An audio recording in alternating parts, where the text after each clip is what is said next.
உங்கள் favourite TV ஷோக்களை இனி miss பண்ண தேவையில்லை. ZEE5 இல் முற்றிலும் இலவசமாக காணுங்கள், இங்கேயும் எப்பொழுதும். அம்மா, மிஸ் இன்னைக்கு என்ன கண்டிப்பா ரம்யா கிட்ட சாரி கேட்க சொல்ல போறாங்க.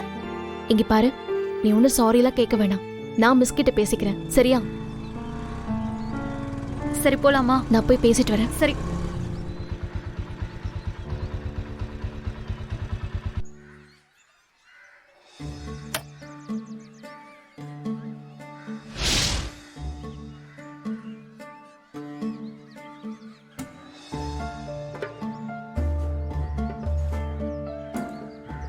ஐயோ, ரம்யாக்கு கையில இவ்ளோ பெரிய கட்டு போட்டிருக்கு.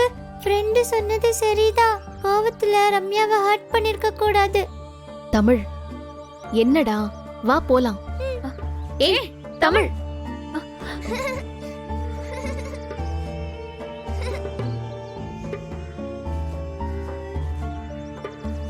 சாரி ரம்யா, நான் தான் தப்பு பண்ணிட்டேன். இனிமே அப்படி நடந்துக்க மாட்டேன்.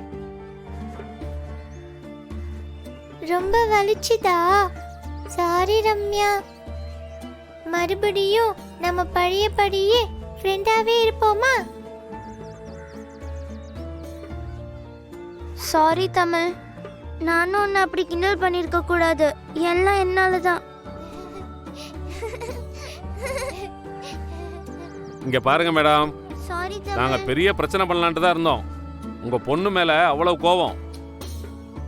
ஆனா தமிழோட அப்பா அவளுக்கு சப்போர்ட் பண்ணாம நியாயமா நடந்துக்கிட்டாரு. தமிழுக்கு அவ பண்ணது தப்புன்னு புரிய வச்சாரு. எந்த இடத்துல தான் பொண்ணுகிட்ட அன்பா இருக்கணும், எங்க கண்டிப்பா இருக்கணும்னு அவருக்கு நல்லா தெரிஞ்சிருக்கு. அப்புறம் எல்லாத்தையும் விட அவர் தமிழ் சார்பா எந்த கௌரவம் பார்க்காம எங்க கிட்ட மன்னிப்பு கேட்டாரு. நாங்களும் வீட்டுக்கு போய் யோசனை பண்ணோம். சரி, குழந்தைங்க பிரச்சனை தானே, பெருசு பண்ண வேணான்னு முடிவு பண்ணிட்டோம். சரி மேடம், நான் கிளம்புறேன். இனிமே நம்ம ரம்யா, Bye, ரம்யா. இதே மாதிரி ஒற்றுமையா இருக்கணும். Bye daddy. பாய்.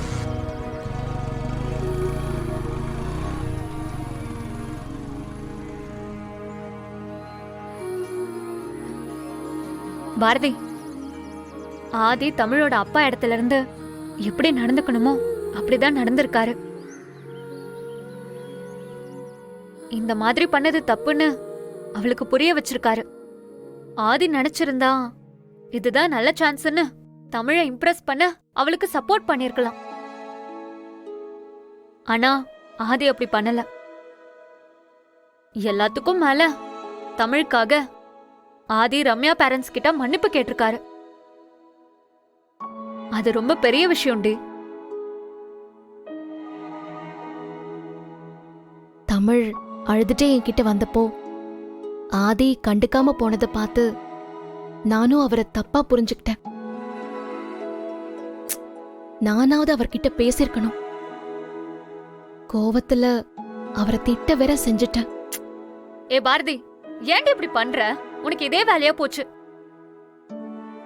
ZEE5 ஆப்பை டவுன்லோட் செய்து அனைத்து எபிசோடுகளையும் இலவசமாக பாருங்க.